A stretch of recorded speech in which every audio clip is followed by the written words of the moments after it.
Dedicasco también a todas las personas que estáis aquí esta tarde. Es para mí un placer por muchos motivos. Siempre me encanta venir a trabajar a Euskadi y también, sobre todo, creo que en estos tiempos tan veloces a nivel editorial, haber publicado este librito hace, por estas fechas, justo prácticamente 2 años, va a ser el segundo aniversario y a pesar de todo, estar aquí pudiendo hablar de él, pues para mí es un honor enormísimo. Sí que es cierto que os traigo una presentación que va a ser un poco demandante y también desafiante, porque al final hablar en este caso, de Picasso, aunque no exclusivamente, digamos que es casi como, de alguna manera, ponerse frente a un monstruo gigantesco, nunca mejor dicho, tanto a nivel nacional como a nivel artístico, para ver cómo esta noción de genio se va desestructurando y se va cayendo por sí misma cuando aplicamos la perspectiva de género, la perspectiva de clase e incluso también la perspectiva antirracista. A él yo creo que lo conocemos todas las personas que estamos aquí. Levantad la mano si vierais esta fotografía, sabríais identificar quién es. Levantad la mano, que así siempre es como mucho más visual, lo sabemos, ¿verdad? Efectivamente. La ponencia lleva uno de sus sucesivos apellidos. Por eso para mí, cuando tengo que hablar de Pablo o de Pablito, me gusta llamarlo así muchas veces, me gusta utilizar en muchos casos sus propias palabras. Él en determinado momento dice que no es lo que un artista hace, lo que importa es lo que un artista es.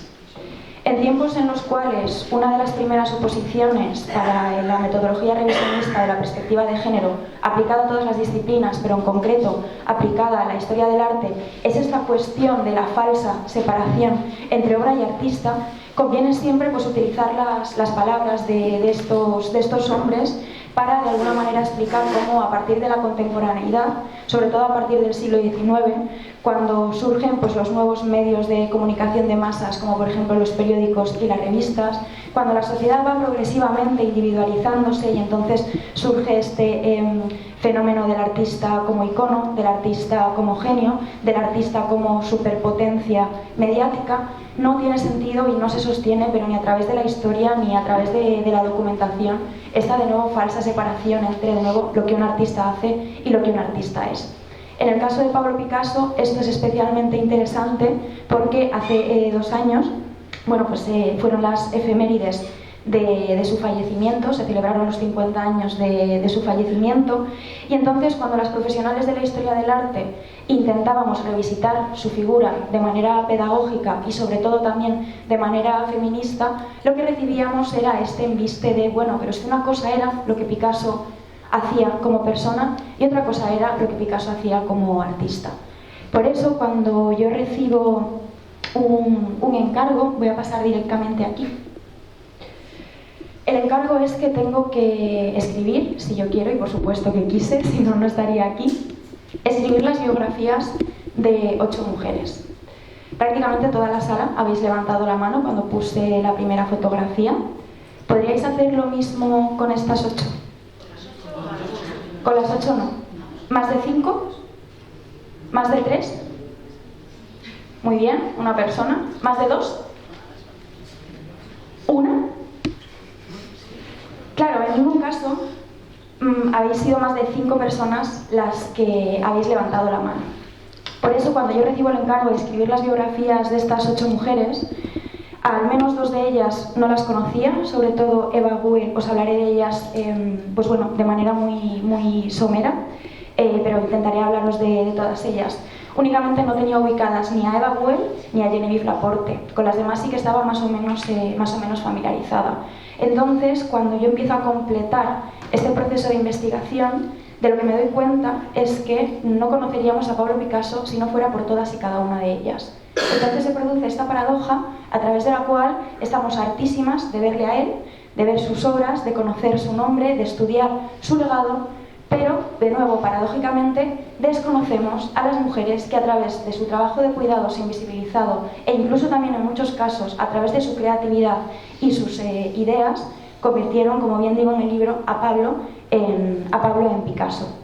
¿De qué cuestiones voy a hablaros a lo largo de esta horita o qué cuestiones he intentado trabajar en este encargo, en este librito que son Las mujeres detrás de Picasso?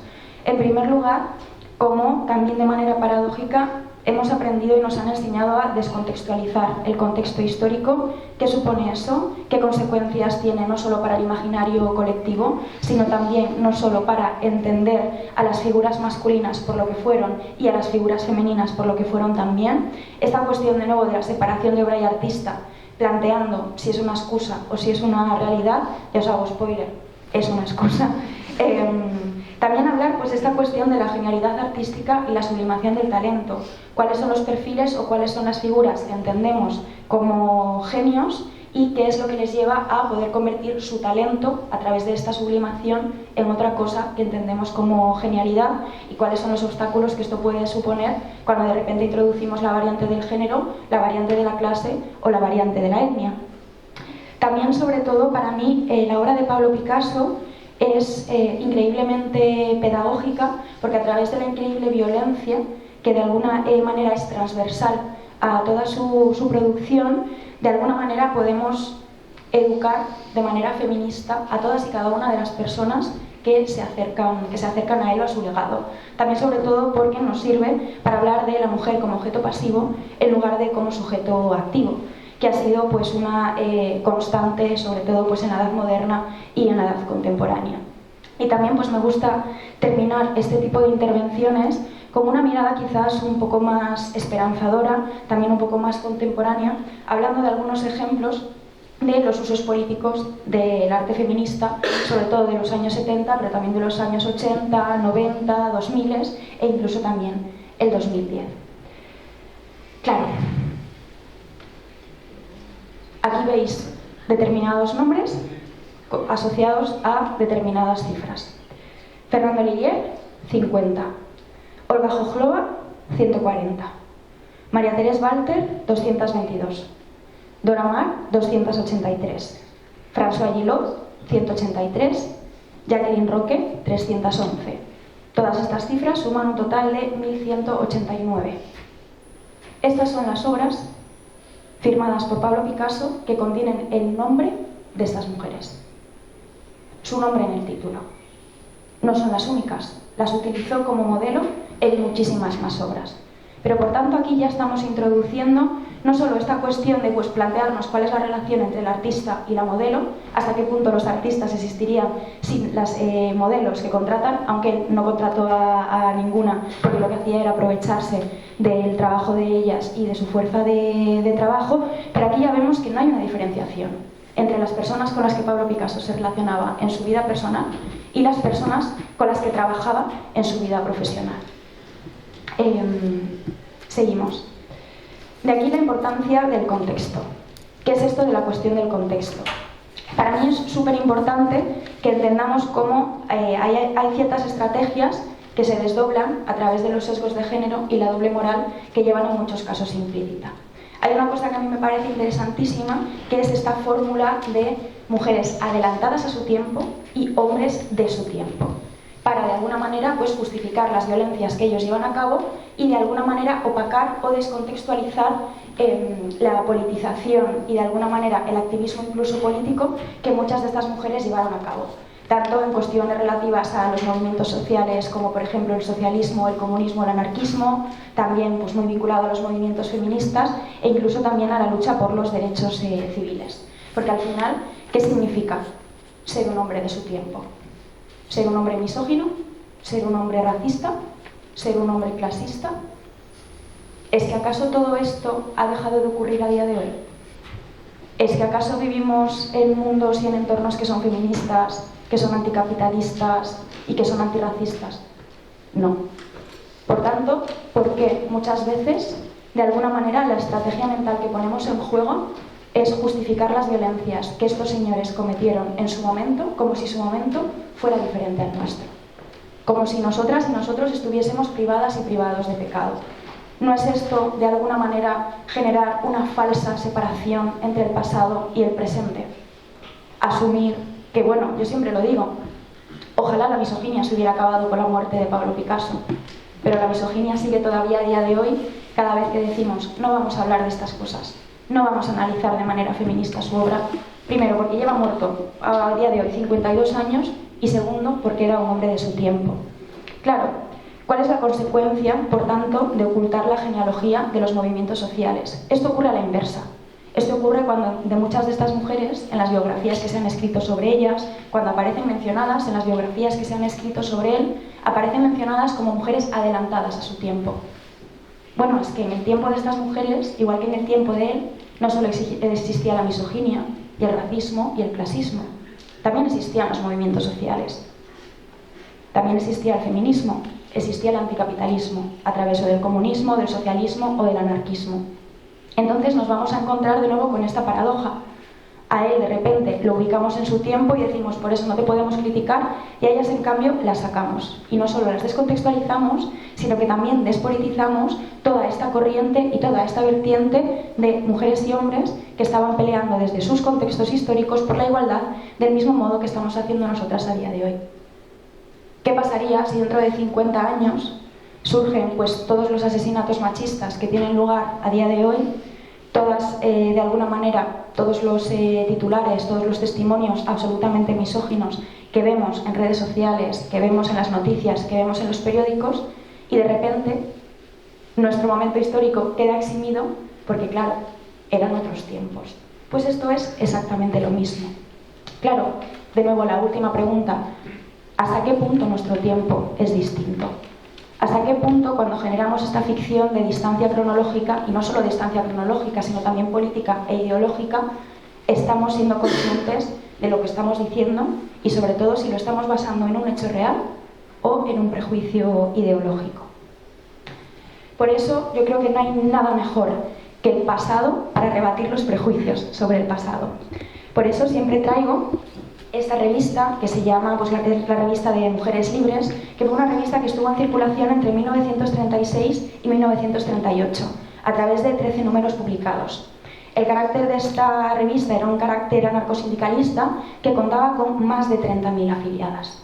Es decir, que mientras Picasso estaba trabajando en Francia, mientras Picasso estaba adquiriendo fama mundial, en España había más de 30.000 mujeres que estaban escribiendo, que estaban viviendo y que estaban militando a través del movimiento feminista y a través del movimiento anarcosindicalista. Es decir, que el feminismo no se inventó hace 2 telediarios y los movimientos sociales tampoco. Por eso a mí también me encanta traer esta fotografía que fue tomada el 1 de mayo de 1936 en Cantalpino, en Salamanca, y tenemos en la parte de arriba a María Telo, a la derecha a Pilar Alonso y a la izquierda a Goya Telo. Están colgando un cartel en la calle. ¿Qué está diciendo este cartel? ¡Viva el feminismo! Desde 1936. No son mujeres que estén adelantadas a su tiempo, son mujeres que están viviendo plenamente en su tiempo. Igual que las más de 30.000 mujeres afiliadas a Mujeres Libres, desde 1936 a 1938. Pero podemos irnos todavía antes. Y no solo a través de las mujeres, sino también a través de determinadas figuras masculinas. Bien es cierto que no eran muchas, como a día de hoy, pero existían. Y estaban también militando. Y estaban aprovechando los privilegios que tenían y el acceso privilegiado con el que contaban, respecto al que contaban con ciertos espacios, para, de alguna manera, extender lo que las sufragistas ya estaban poniendo encima de la mesa. Nos vamos a encontrar con John Stuart Mill, que se casa con una gran pensadora y gran escritora llamada Harriet Taylor, con la que empieza a conceptualizar toda esta cuestión del sometimiento de la mujer. Y cuando Harriet Taylor fallece, su esposo, John Stuart Mill, publica en 1869 un texto que se llama El sometimiento de la mujer, donde ya está hablando de la categoría de lo femenino y sobre todo de esta categoría de mujer como madre y como esposa, casi como una situación de semi o pseudoesclavitud, como una cárcel. En 1869, de nuevo, es también interesante como todo este lenguaje de las redes sociales, antes mencionabais a Vera Loincel, ahora por ejemplo este texto de John Stuart Mill, que tiene más de 1 siglo y medio, sería catalogado y categorizado como woke. también para que nos preguntemos pues, qué es lo woke, qué entendemos como esta conciencia sobre los derechos humanos y los derechos universales. Por tanto, ya en 1869 teníamos a un hombre que estaba reconociendo que existía un sistema estructural de opresión hacia la mujer y que además entendía a los hombres violentos como tiranos. Por tanto, ¿quién es un hombre de su tiempo? ¿Personajes como Pablo Picasso o personajes como John Stuart Mill? ¿Entendéis un poco por dónde quiero ir, verdad? Perfecto. I made my point. Seguimos. Separación de obra y artista. Por tanto, excusa o realidad. Retomamos esta frase. No es lo que un artista hace lo que importa, es lo que un artista es. Y verdaderamente esta ha sido una constante, de nuevo, sobre todo desde el siglo XIX, pero sin duda alguna a lo largo del siglo XX. Pensemos en las efemérides. Pensemos en las exposiciones monográficas y en las exposiciones temporales, que se dedican a determinadas personas vinculadas con las artes. Generalmente, de nuevo, es una exposición que se dedica a la obra de una persona, pero ¿con qué nos solemos encontrar en las primeras salas? Con una cronología. Si separamos obra y artista, ¿por qué me estás hablando de su vida? ¿Por qué me estás hablando de dónde nació? ¿De dónde se formó? ¿Con quién aprendió? ¿De quién se influenció? ¿Cuáles fueron las decisiones vitales que tomaron? Precisamente porque lo vital nos ayuda a entender la obra. Las personas, en la mayor parte de los casos, creamos desde nuestros propios contextos, de nuevo, al menos a partir de la edad contemporánea. Y nuestra visión del mundo se ve de manera inevitable atravesada por cuestiones ideológicas, cuestiones políticas, cuestiones territoriales, por el género, por la clase, por la etnia, por quién es nuestra familia, incluso cuál es la relación que tenemos con nuestra familia, cuál es nuestra situación socioeconómica y a qué posibilidades o a qué posibilidades tenemos o no acceso. De hecho, en todo lo que viene siendo la iconografía picassiana, uno de los elementos principales y más reiterados, que aparecen también incluso en el propio Guernica, es la figura del Minotauro. El Minotauro, en la iconografía picassiana, es el mismo. Es una obra autobiográfica. Toda su obra es autobiográfica. Hablamos de Guernica, efectivamente, como toda esta cuestión de este posicionamiento antifascista y antifranquista por parte de Pablo Picasso. Aquí ya de nuevo se está juntando la obra con la vida. Pero es que además del propio Guernica se puede hacer una lectura biográfica a través de figuras como Dora Maar, María Teresa Walter y luego también su primera esposa, Olga Chojlova. Por tanto, cuando hablamos de separación de obra y artista, una de las preguntas más interesantes es ¿cancelación o reparación? Es interesantísimo porque cuando se celebraron las efemérides del fallecimiento de Pablo Picasso, había muchos artículos y la conversación estaba en la calle. De lo que se hablaba era de esta cuestión de, bueno, ¿qué sentido tiene cancelar a un hombre que está muerto? Pero también es interesantísimo porque en paralelo, por un lado se estaba hablando de Pablo Picasso está siendo cancelado, pero en paralelo todos los museos, todas las instituciones europeas y también sobre todo las instituciones occidentales estaban dedicando sus espacios a exposiciones monográficas, exposiciones temporales en las que no solo se ensalzaba su obra, sino que también se hablaba de su vida. Obviamente, pues obviando el gran hueco que llenaron todas estas mujeres. Por eso, sobre todo, desde la historiografía feminista se habla más y es mucho más interesante hablar ya no tanto de cultura de la cancelación, sino cultura de la reparación, que era un poco también lo que comentaba Isabel Mellén. ¿Qué vamos a hacer con la mirada? Y por tanto, ¿qué vamos a hacer con el relato que se construye a través de la mirada? Efectivamente, hay un porrón de señores misóginos y racistas y clasistas que forman parte del canon occidental de la historia del arte que ya están muertos. Por tanto, no podemos pedirles explicaciones. Sí podemos pedirles explicaciones a todas aquellas profesionales del arte y de la cultura que no están examinando de manera crítica y sobre todo ya no de manera crítica, sino de manera rigurosa la trayectoria de todas estas personas.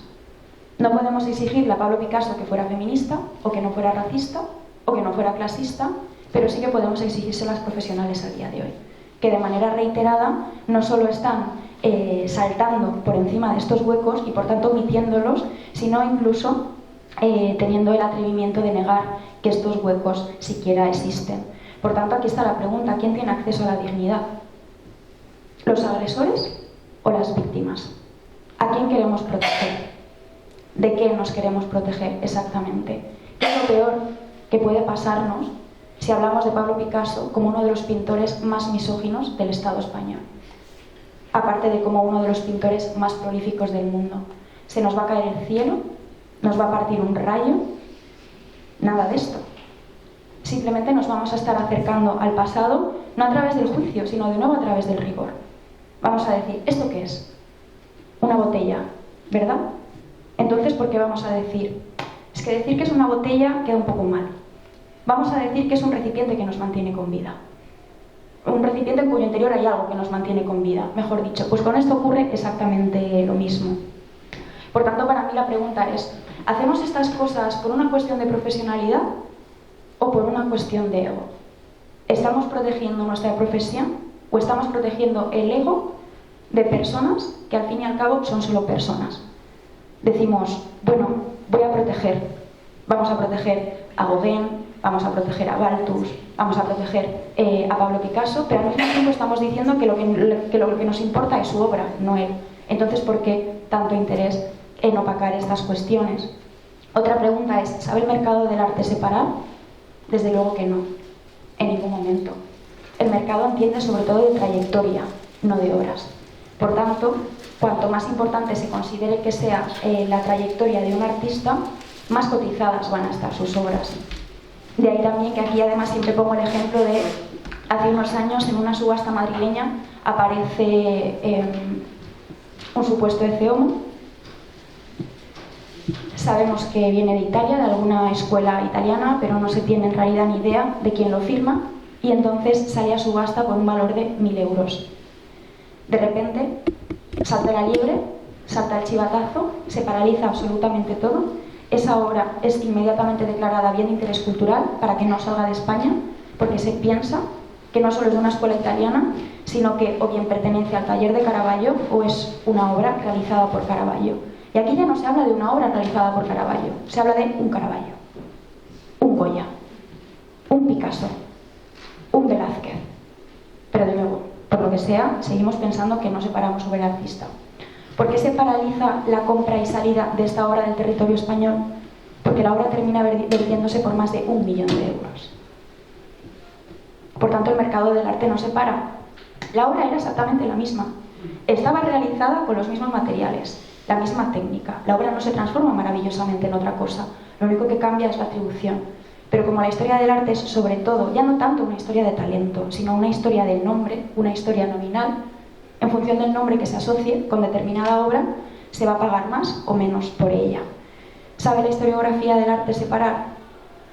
Si sabe la historiografía del arte separar, ¿por qué la mayor parte de nosotras, hasta que no tomamos la firme decisión de formarnos, no sabemos mencionar, con suerte, a más de 3 artistas que no sean hombres? ¿Sabríais mencionarme a 3 pintoras? ¿A 5? ¿Lo aprendisteis en vuestra educación reglada? Claro, a esto es a lo que voy. La historiografía supuestamente no separa, es neutral, es objetiva, no entiende ideologías, es absolutamente apolítica, pero nos encontramos con que las mujeres llevan creando desde la prehistoria y las personas que se supone que nos tienen que trasladar este conocimiento porque es su trabajo, no lo están haciendo. ¿Qué es lo que está pasando aquí? Pues lo que está pasando aquí es esta cuestión de los sesgos de género y la doble moral. Es vamos a fingir que separamos sobre el artista para no decir que son misóginos o que son racistas, pero en cambio vamos a seguir ahondando y profundizando en el trauma de las mujeres. A través de, por ejemplo, me gusta utilizar mucho estos 2 titulares porque están publicados por el mismo periódico, El Diario, con solo 3 días de diferencia. En uno se menciona que el Thyssen oculta al Lucian Freud misógino porque eso está anticuado. A mí esto es una cosa que me fascina, porque parece que nunca es el momento idóneo para llamar a las cosas por su nombre. En el siglo XIX no se tenían herramientas a nivel conceptual y tampoco prácticamente a nivel simbólico. En el siglo XX es cuando se conceptualizan y desarrollan estas herramientas tanto conceptuales como simbólicas. Pero claro, es que era otro tiempo. Es que no se le puede pedir nada más al siglo XX. Y ahora de repente todos estos discursos ya, por lo que sea, están absolutamente anticuados. Entonces es un poco como las mujeres, ¿no? Que somos muy jóvenes o somos muy mayores, pero por lo que sea nunca estamos en nuestro momento. Pues con estas cuestiones pasa exactamente lo mismo. Y en el caso de Leonora Carrington dicen, la artista del surrealismo marcada por una violación grupal de carlistas en Madrid. Y se quedan tan panchos. Y se quedan absolutamente tan panchos a una de las pintoras más importantes del siglo XX y en concreto del movimiento surrealista. Claro, ¿qué es lo que ocurre aquí? La mujer como objeto pasivo, es decir, cuánto sabemos de ellas y sobre todo en qué medida. Porque a la hora de la verdad tampoco nos vale que se nos hable de ellas como musas, porque de nuevo se les está quitando la importancia que tuvieron en su momento. La mayor parte de las veces, cuando se nos habla de alguna mujer como musa, en realidad musa sirve como eufemismo para co-creadora. En la mayor parte de las veces. Son mujeres que de manera activa contribuyeron a la obra pictórica de los hombres tras las que son invisibilizadas. Ya sea literalmente a través pictórico, ya sea cediendo su fuerza de trabajo a través del trabajo de cuidados no remunerado y no reconocido, o ya sea a través de la apropiación de la creatividad de estas mujeres por parte de los hombres con los que se relacionaron. Ahora voy a empezar a hablaros de ellas. Para mí una cosa súper complicada a la hora de escribir este libro fue que, a pesar de que tuve total libertad creativa, al ser un encargo, desde el principio había una condición, y es que solo podía dedicarles a cada una de ellas 15 páginas, que para una vida es absolutamente nada. Entonces termino tomando la decisión de que a nivel lectora, y sobre todo a nivel experiencia lectora, iba a ser muy confuso y muy farragoso en tan solo 15 páginas escribir una biografía al uso, porque iba a haber muchísimas fechas, iba a haber muchísimos nombres, y íbamos a terminar todas con un cacao maravillado cuando cerrásemos el libro después de leerlo. Por tanto, decido arriesgarme, y entonces, pues partiendo de una documentación que intenté que fuera lo más exhaustiva posible, hasta cierto punto ficcionarlo a través de relatos individualizados que, pues a través de conectar con lo emocional, individualizasen a estas 8 mujeres. De Eva Guel apenas se tiene registro, es una de las primeras parejas de Pablito, pero por desgracia fallece muy joven. No se sabe si por tuberculosis o por algún derivado de cáncer, tampoco se sabe si fue cáncer de garganta, cáncer de esófago, incluso cáncer de pecho. El caso es que de ella apenas hay registros pictóricos. Pero luego nos vamos a encontrar con Fernando Olivier. Vais a ver que de todas ellas no os hablo a través de sus fotografías, sino a través de obras de este pintor y de este escultor y de este artista. Y lo hago sobre todo para demostrar que si no se hace esto en los institutos, y no se hace esto en los museos, y no se hace esto en las universidades, no es porque no se pueda, es porque no hay intención, porque no se quiere. Porque estas obras están repartidas por todo el mundo y son obras importantísimas dentro de la trayectoria de él. Fernando Olivier, además, vais a ver cómo todas ellas cumplen perfectamente con determinados arquetipos misóginos o machistas. Y además, al mismo tiempo, también ejemplifican todos los tipos de violencia de género que existen. Por eso Fernando Olivier, aunque todas de alguna manera sufrieron determinados tipos de violencia, aquí he intentado identificarlas única y exclusivamente con uno. Fernando Olivier no solo es el arquetipo de la aprovechada, sino que paradójicamente también simboliza la violencia económica.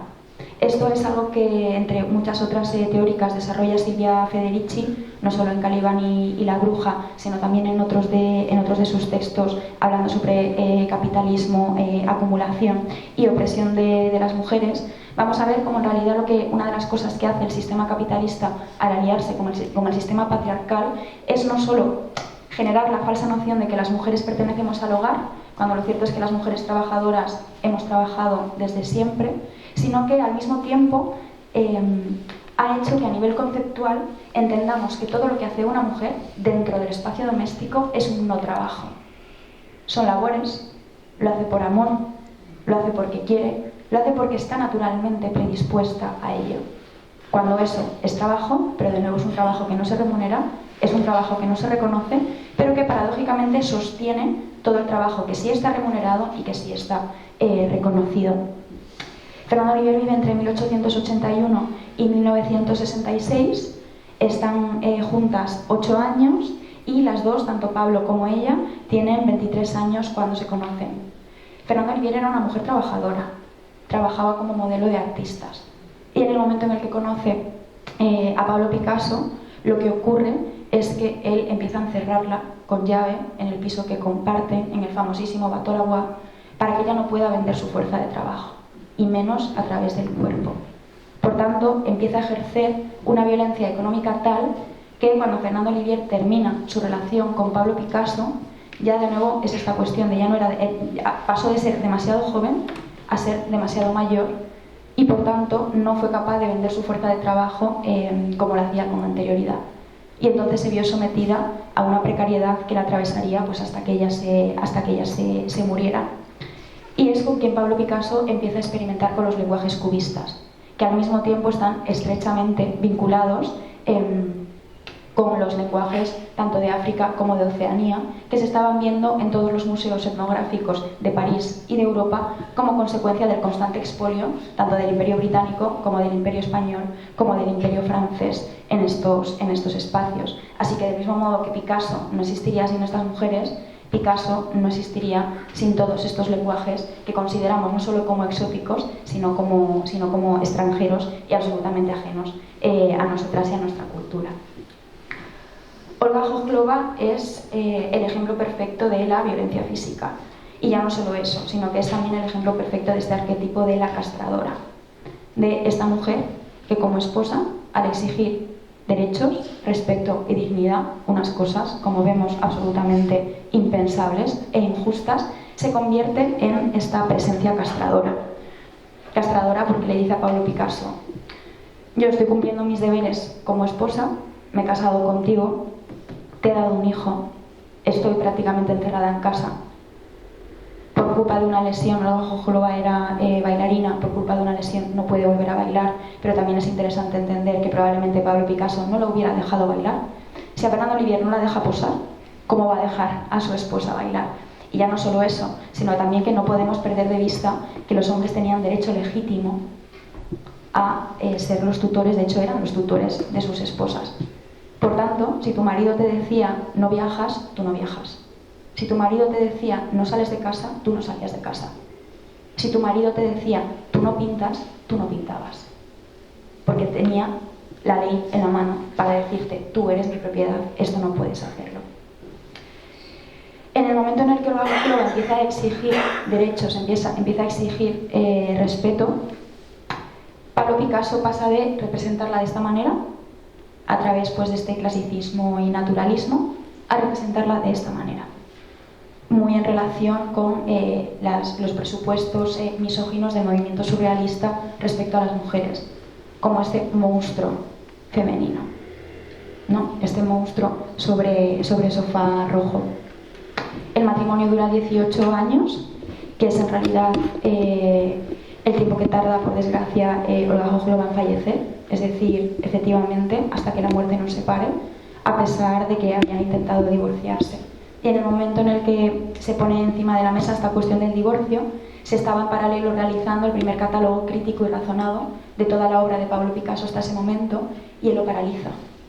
Porque si el divorcio sale adelante y al mismo tiempo se tiene un inventario de sus bienes, él iba a tener que compartirlo, ya no solo con su esposa, sino con su hijo. Aquí tenemos también esta cuestión de la violencia económica.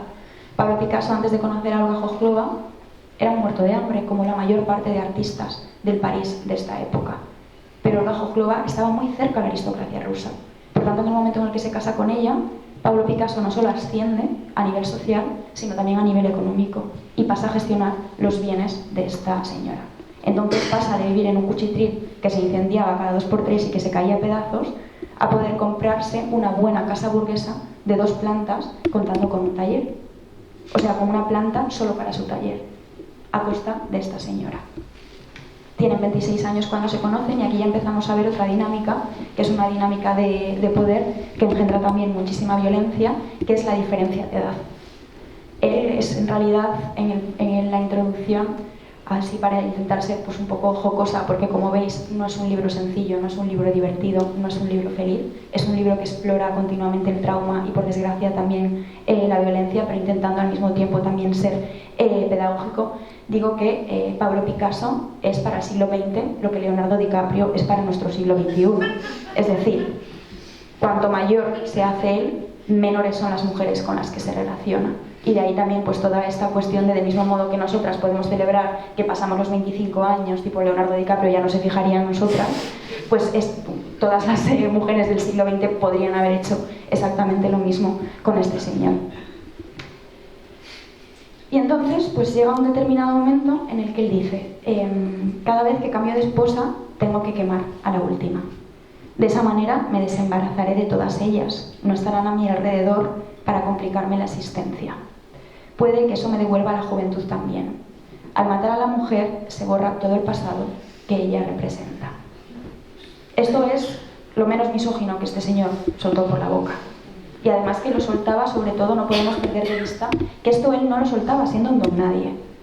Todos estos testimonios él los iba diciendo en entornos familiares, en entornos amistosos y luego también en las pocas entrevistas que concedió en vida.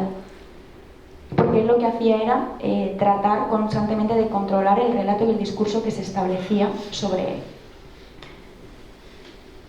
María Teresa Walter supone sin duda alguna la violencia sexual y al mismo tiempo, al contrario, que Olga Khokhlova es el arquetipo de la mujer niña.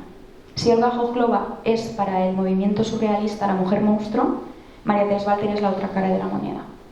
Es esa niña absolutamente todavía manipulable con la que se establecen todo tipo de jerarquías absolutamente nocivas y un ciclo de maltrato que la llevaría de hecho a quitarse la vida.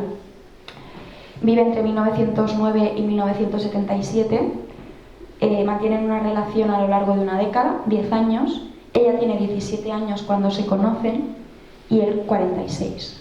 Por tanto nos estamos encontrando con una diferencia de edad de 29 años. De hecho, Pablo Picasso, cuando conoce a María Teresa Walter, es plenamente consciente de que está cometiendo un delito, el delito de corrupción de menores. Y por eso, durante 2 años, mantienen la relación totalmente oculta. Ni siquiera las amistades de Pablo Picasso sabían que María Teresa Walter existía, a pesar de que ya había tenido una hija con ella. Y es interesante porque esta obra es una no solo de las 10 obras más determinadas como más importantes del mundo, sino que está entre las 5 más caras de la historia. Porque por esta obra, llamada El sueño, se pagaron 155 millones de dólares. En cambio, María Teresa Walter tuvo que llevar a Pablo Picasso a los tribunales para que le pagara la pensión alimenticia a la criatura que había engendrado. Y ya no solo eso, sino que al llevarla a los tribunales, el juez determinó que tenía que pagarle mucho más de lo que ya le estaba pagando.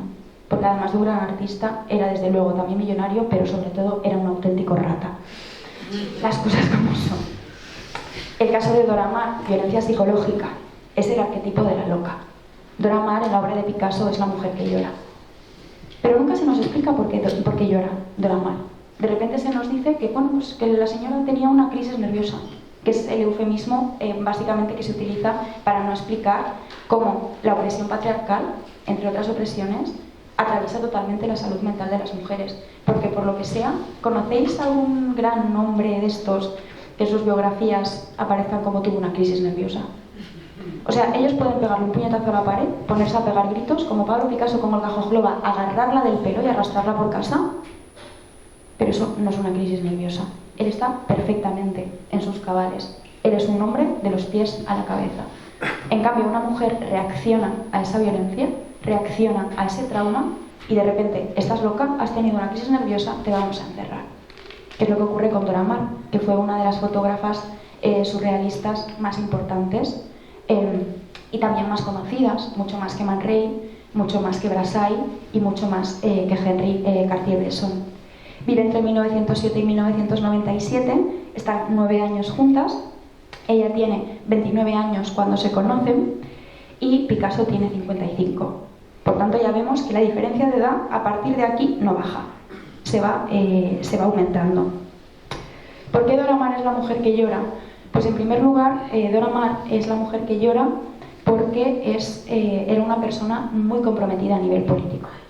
Nos vamos a encontrar con que su militancia está constantemente pivotando entre el comunismo y el anarquismo, aunque no se afilia a ninguno de estos espacios. Empieza a familiarizarse no solo con la fotografía comercial, también con la fotografía social y luego con la fotografía surrealista a través del collage. Y entonces, ¿por qué os cuento esto? Porque cuando tiene lugar el bombardeo de Guernica, una de las primeras personas en París que recibe las fotografías del bombardeo es Dora Maar. Dora Maar, que en ese momento pues, tenía la mala suerte de compartir su vida sentimental con Pablo Picasso.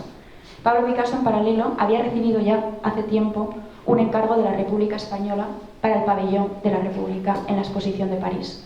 Y no tenía ni idea de qué hacer.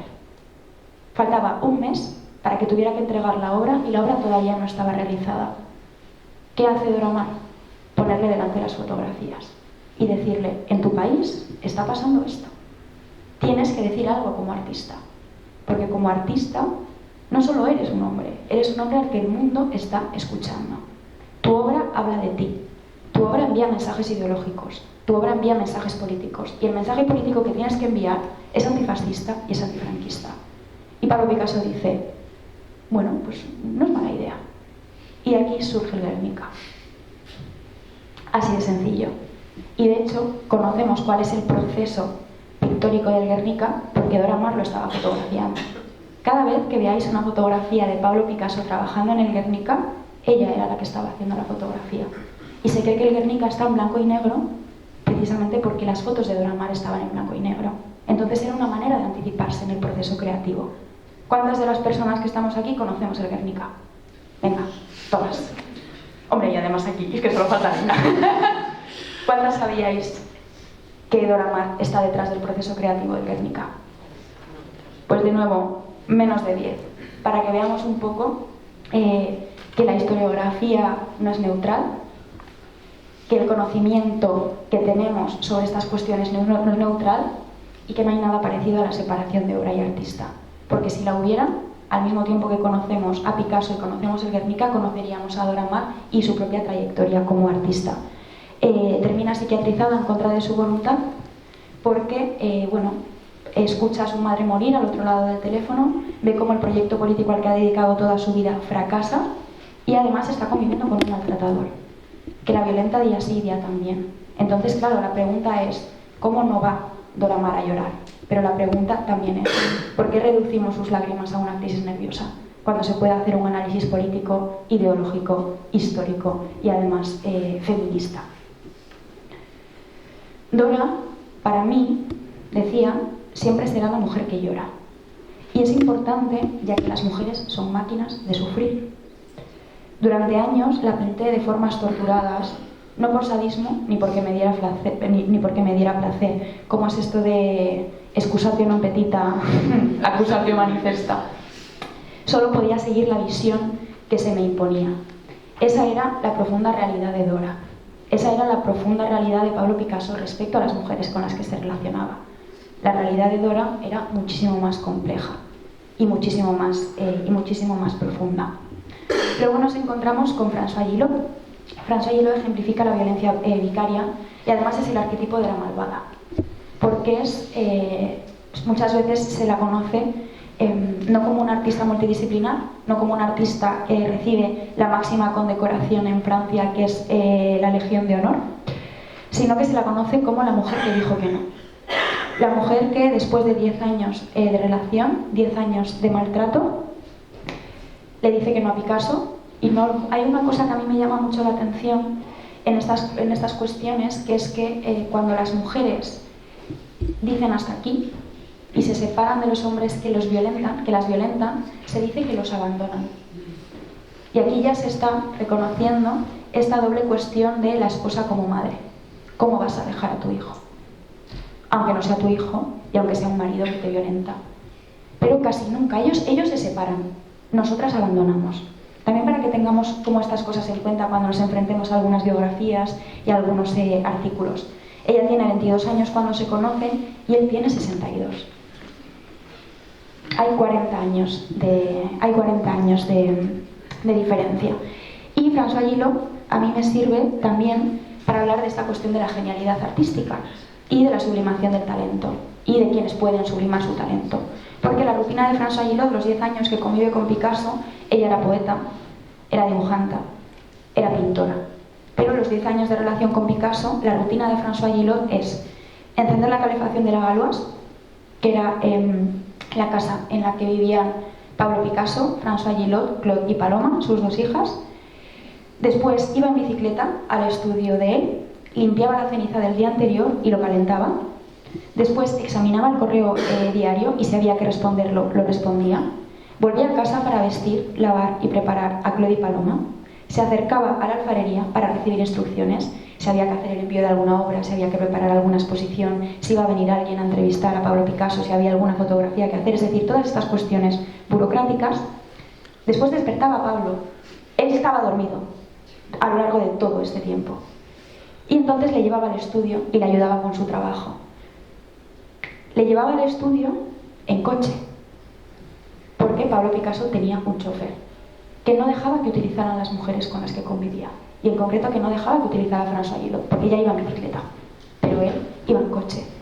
Después de todo esto, François Gillot era cuando podía ponerse a pintar, cuando podía ponerse a trabajar. Entonces, claro, ¿qué entendemos verdaderamente como genialidad? ¿Por qué hablamos de Pablo Picasso como uno de los artistas más prolíficos del siglo XX?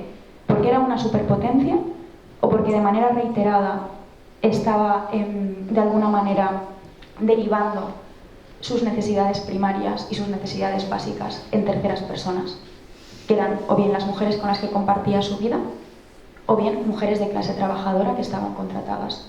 Es a mi parecer, y yo creo que al de todas las personas que estamos aquí, relativamente sencillo convertirte en el artista más prolífico del siglo XX cuando lo único que tienes que hacer es pintar. Cuando no tienes que preparar la comida, cuando eres alimentado, cuando no tienes que lavar la ropa, cuando no tienes que educar a la prole, cuando no tienes que responder tu correo, cuando no tienes que hacerte cargo de las exposiciones. Cuando lo único que tienes que hacer en tu día es ser despertado, alimentado, cuidado y todo el tiempo que tú quieras para crear. De ahí de nuevo genialidad artística y sublimación del genio. El genio es por tanto una construcción historiográfica. Entendemos generalmente, de hecho no existe la palabra genia, no hay femenino para genio. La RAE no lo contempla. Esto ya es un sesgo ideológico que atraviesa el lenguaje. Si pensamos en genio, ¿quién se nos viene a la cabeza? ¿Se nos viene a la cabeza en primera instancia alguna mujer? No. Pero luego nos van a hablar del masculino neutro y sobre todo del masculino plural. La sublimación del talento, por tanto, deberíamos entenderla como una cuestión de privilegio. En este caso, no pinta quien quiere, sino quien puede hacerlo. No escribe quien quiere, sino quien puede hacerlo. Quienes pueden hacerlo y por qué, quienes no pueden hacerlo y por qué. El genio también nos está hablando de la división sexual del trabajo.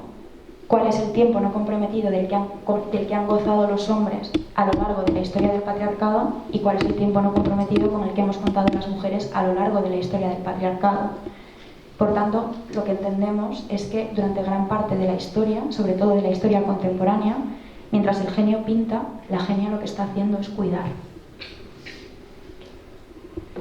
Por eso también este libro, mi intención era que sirviera para reivindicar el trabajo doméstico y el trabajo de cuidados, que es por suerte algo de lo que cada vez se habla más en la actualidad.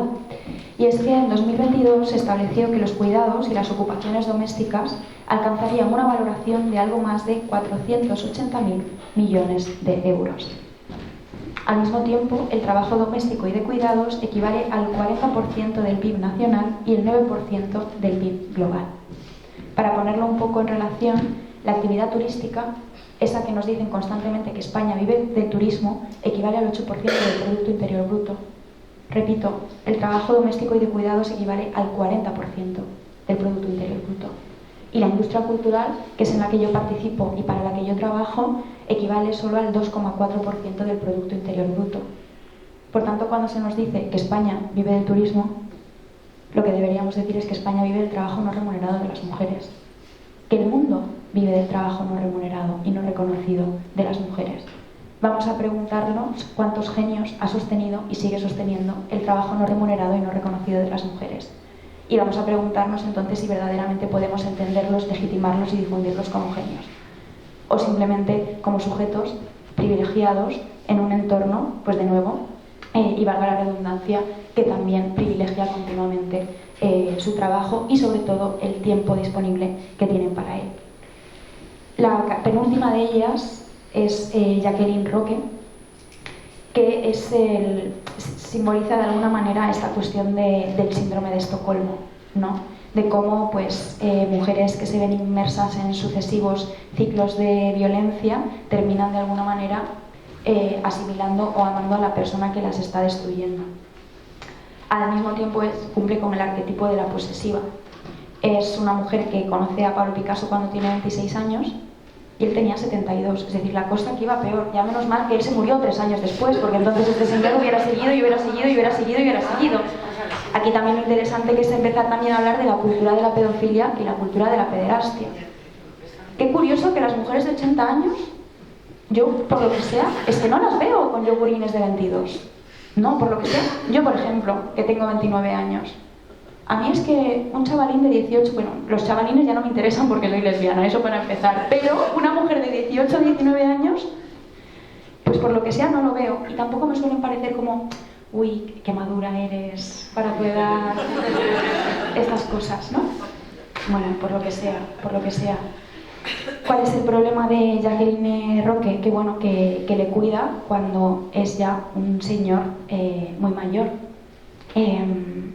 Pasan 20 años, o sea, están juntas a lo largo de 20 años. Y Jacqueline Roque es la que de alguna manera se hace cargo de todo el legado de Pablo Picasso. Es decir, en el momento en el que él fallece, ella sabía que en el testamento de Pablo Picasso, él, por ejemplo, había dejado por escrito que en el momento en el que se restaurase la democracia en su país natal, el Guernica se tenía que venir para aquí. Dicho y hecho, el Guernica está en España gracias a esta mujer. ¿Lo sabíais? Levantad la mano. 3 personas. De nuevo, para que nos hagamos una idea. No os preocupéis que esto en la cartela del Museo Reina Sofía no se reconoce en ningún momento, ¿eh? Pero ni se reconoce, no aparece ni el nombre de Jacqueline Roque, ni aparece el nombre de Dora Maar.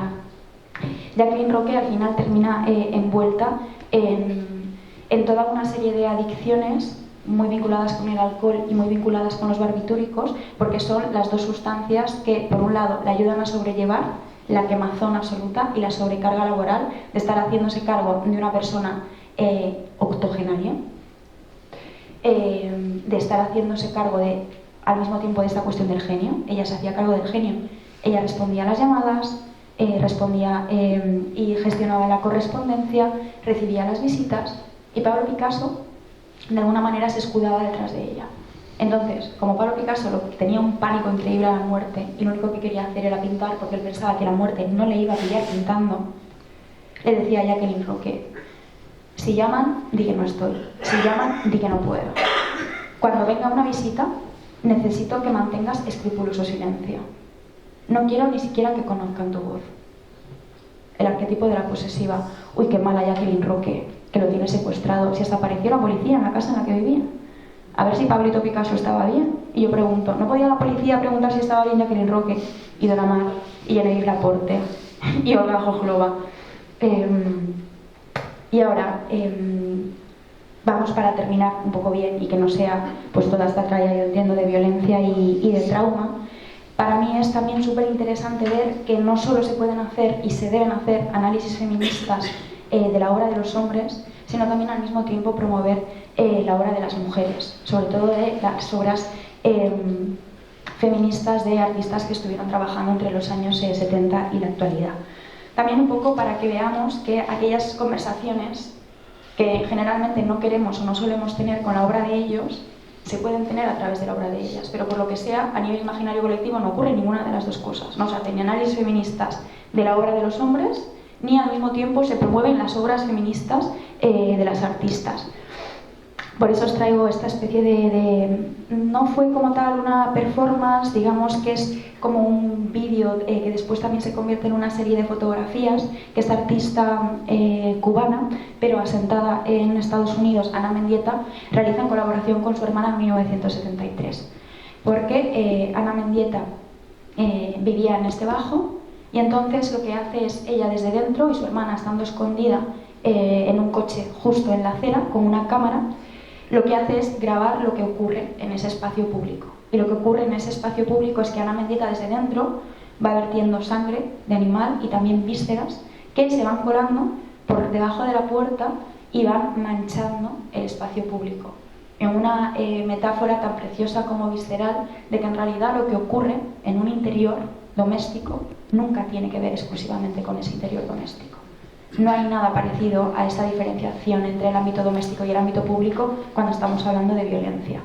Y esto es la representación perfecta. También es perfecto cómo la mayor parte de la sociedad reacciona a esto. Porque la mayor parte de las personas pasaron de largo. Algunas ni se dieron cuenta, otros lo miraron con asco, otras de repente lo miraron con sorpresa. Aquí tenemos a un obrero que se para, pero nadie toca esa puerta para ver qué está pasando dentro. Y esto al mismo tiempo de nuevo es la metáfora perfecta de cómo como sociedad seguimos actuando igual respecto a la violencia de género, pero en la época de Pablo Picasso, la época de Ana Mendieta, que es los años 70 y 80, y la actualidad.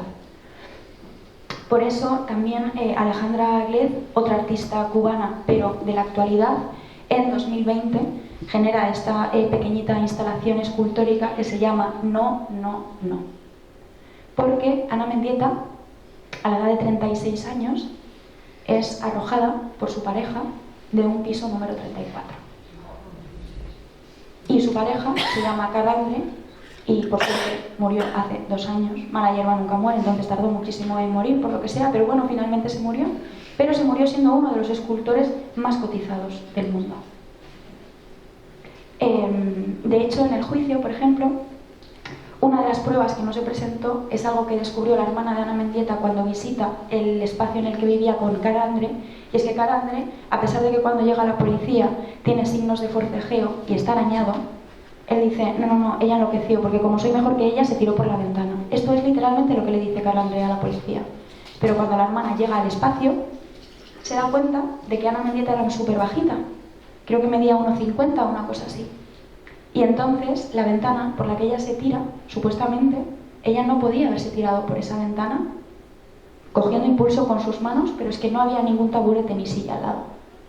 Es decir, que ella, valiéndose del impulso de su propio cuerpo, no hubiera podido tirarse por esa ventana. No estábamos hablando de un suicidio. Pero todavía de hoy no se reconoce como el asesinato que fue. Pero de nuevo, pues efectivamente, chicas, mujeres,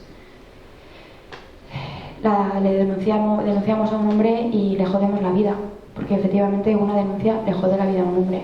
Pero por lo que sea, esto no sirvió para Pablo Picasso, no sirvió para Calandre, no sirvió para Plácido Domingo, tampoco sirve para Dani Alves. No sirve, pero al mismo tiempo no sirve para absolutamente nada. Luego tenemos a Susan Lacy con la performance 3 semanas en mayo de 1979, en la que pues ella, acompañada de un equipo de pues amigas artistas y también voluntarias, de nuevo traslada la violencia de género y en concreto la violencia sexual de algo que nos ocurre solo a nosotras y lo traslada al discurso y al debate social, porque en un mapa que está situado en uno de los centros comerciales más importantes de Los Ángeles, ella lo que hace es estampar los lugares en los que se ha denunciado una violación. Y como por aquel entonces se estipulaba que por cada violación que se denunciaba había 7 que no lo hacían, después va generando estos surcos con otras estampas que tienen menos pigmento, para que la gente se pudiera hacer una idea de lo que supone transitar una ciudad en la cual las mujeres somos constantemente violentadas. Y también hicieron intervenciones en estos sitios. Y aquí, por ejemplo, ponía, pues 2 mujeres fueron agredidas sexualmente cerca de aquí el 9 de mayo y el 21 de mayo, para que nadie se le olvide que en muchas de las casas en las que entramos, en muchos de nuestros espacios laborales, espacios educativos, espacios públicos, son también espacios de violencia. Luego también tenemos a Lorena Wolfer con su serie Evidencias, realizada entre 2010 y 2016, en la cual pues cuenta con los testimonios de más de 100 mujeres que hablan sobre sus experiencias de violencia y o bien estas mujeres, si sobrevivieron, o bien sus familiares y amistades, en el caso de que fueran finalmente asesinadas, donan al artista un objeto que simboliza este tipo de violencia. Y lo que hace Lorena Wolfer es catalogarlos. Hay objetos que sí que son armas, hay otros que son armas blancas, pero también hay juguetes, hay dinero, hay rosarios, y entonces de alguna manera pues Lorena Wolfer lo que consigue es generar, en primer lugar, constituir un espacio expositivo casi como un escenario del crimen, que nos obliga a visitar y en el que nos obliga a familiarizarnos con estas historias de violencia, de alguna manera haciendo hincapié en que esto también es una cuestión artística, que la violencia de género también ha sido sujeto de la historia del arte. O a nivel pasivo, a través, por ejemplo, de trayectorias como las de Pablo Picasso, o a nivel activo, a través del arte feminista. Y ya para terminar estaría El tendedero, de Mónica Mayer, que es una obra que empieza en 1979, pero que ha ido haciendo también a lo largo del tiempo, que bueno, pues coge un tendal tan de nuevo vinculado con el trabajo de cuidados y con esta pseudoesfera de lo femenino, pintado además de rosa, que es una obra colaborativa, porque en todo espacio expositivo en el que se sitúa esta obra, ella lo que hace es poner unos tarjetones, a veces amarillos y a veces rosas, en los cuales hace determinadas preguntas, como por ejemplo, ¿cuándo fue la primera vez que tuviste miedo y por qué? ¿Cuándo fue la última vez que tuviste miedo en la calle? ¿Cuándo fue la primera vez que te agredieron sexualmente? No solo es desgarrador ver las respuestas, sino que al mismo tiempo también es un ejercicio muy interesante, porque es un ejercicio que podemos hacer tanto mujeres como hombres. Y entonces, en función de las respuestas que hacemos, también es muy pedagógico ver lo diferente que es cómo nos enfrentamos en función del género a una realidad que a priori se nos ha vendido como única, aunque sea increíblemente diversa. También, sobre todo, para que veamos y para que entendamos que he intentado pues, en todo momento no solo hablar de patriarcado, sino también incidir en la violencia de género, tratando de hacer en todo momento una lectura feminista y por tanto muy política e ideológicamente situada, y lo he hecho en todo momento utilizando obras de arte, no fotografías.